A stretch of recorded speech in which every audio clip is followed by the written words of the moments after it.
What's up everybody, Rob here, coming at you with another video of the Cressida today. Thanks for all the love on the last video, and if you're new to the channel, make sure to subscribe and check out my past content.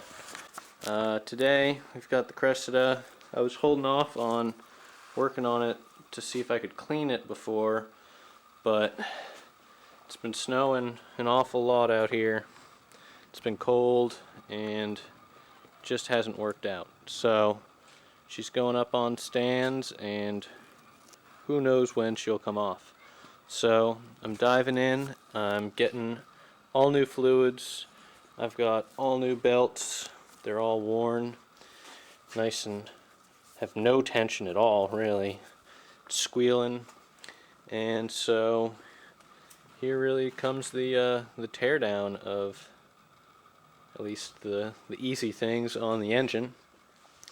I'm going to start off by doing just a quick oil change, and since I'm going to do plugs and wires over here, I'm going to get rid of the air box now and just start, taking everything apart to do all the work. So let's get into it.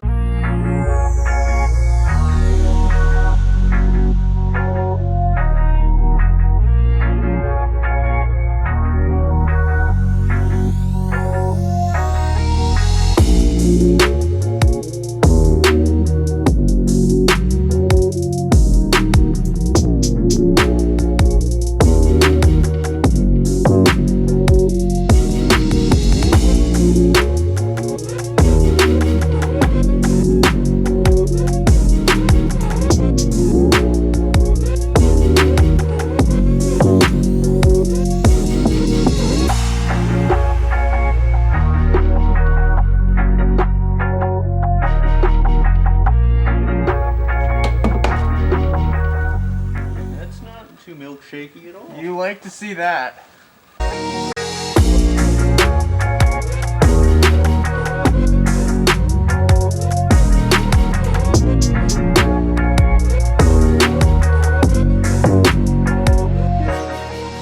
So we got the oil out, and here's the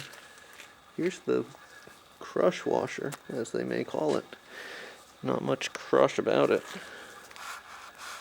It's just really gross RTV and it looks like there was cardboard or something. The gasket on it at one time, but that's mint, so we'll have to clean that up. Oh yeah.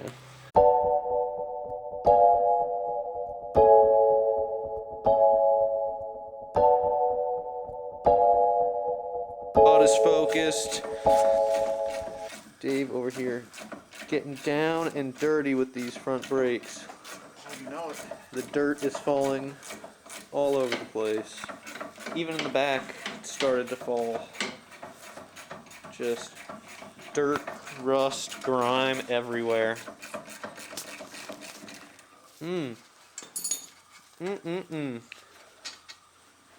Tasty. Took them all apart over here. Pads are not moving. Not at all. These are supposed to move freely. Perfect. Yep. Mint. Really mint. Give her another whack. I hit him with a hammer to break them free. Oh, mint. Best pads in the whole town. So I haven't really been doing my due diligence and filming all that much. Last time I was working on the car, we were working on the front brakes after doing a quick oil change, and something we ran into was these little area right here where the brake shim and the wear indicator sit had rusted out so bad on these calipers that I had to just grind and sand, and it was a labor of love, but it worked out, and just didn't film it. So coming around to the other side, had to do the same thing, and unfortunately when we tried to do some compressing of this piston here, she wouldn't budge. So got the brakes on, the rotor, and the pads but we're gonna need new pistons. That's coming from Rock Auto now. It's taking like a week and a half to ship, so that's unfortunate, but gonna get right back into it today and get rid of these beautiful, beautiful brakes back here. So hopefully we don't run into too big of an issue with the e-brake being caught up in there or anything, but that's where we're gonna be at today. I think that's probably where we'll finish out this episode as well, and then next time we will get on to getting rid of all of these belts, doing the timing belt, all the serpentine belts, and then the plugs and wires. So let's hop into it. Nice and bent, and thing's pretty much self-destructed in there. Oh, beautiful.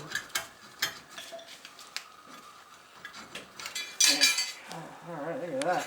Look at that. Beautiful condition. One owner.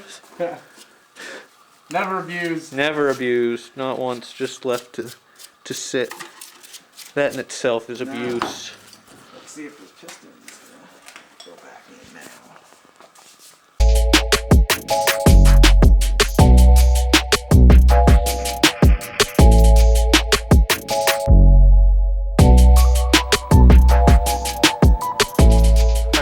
So, didn't do too much filming again today, but we did have a little bit of progress here. So, we went through the back brakes. Unfortunately, caliper, piston, frozen on the passenger side and the rear. Just like the front piston in the front on the passenger side as well. So I don't know what happened over here, but when we took off this caliper, it was completely out.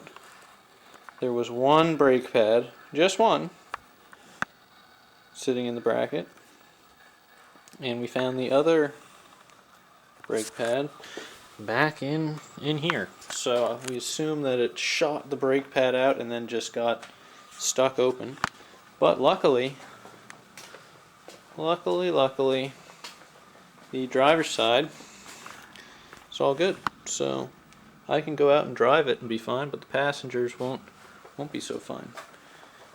All jokes aside, it's unfortunate that we got this side all good, but the other isn't, so we'll have to order another piston for the passenger rear and hopefully get it before next weekend so we can finish off these brakes and move on to something else. So I want you guys to let me know if you want me to do more like how-to episodes or just kind of updating you with how everything's going, because I'm gonna break into doing all the belts here, all the serpentine, power steering, everything. I'm gonna do the timing belt, and then I'm going to do the plugs and wires. So I could either separate those into a couple different videos, do them all in one. I don't know, let me know what you guys think in the comments, but I guess maybe I'll just do all the belts at once and then do the plugs and wires, but we'll have to wait and see.